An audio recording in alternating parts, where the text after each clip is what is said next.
Hi, Dimusha, tripac. How to fix it? I want to show you how you change the AC connectors on a tripac.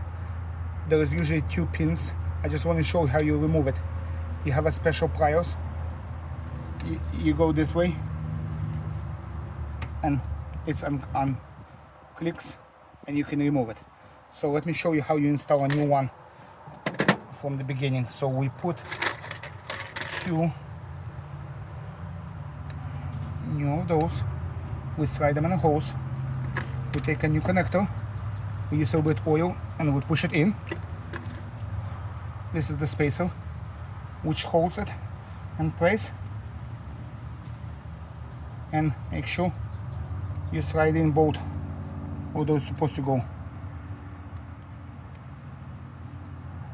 And when I take a pliers, I usually like to be on this side, so because this thing is gonna go this way, so when I clip it and I just go, it just clicks in place. And the second one, same thing. And then maybe you whack it a little bit. That's it.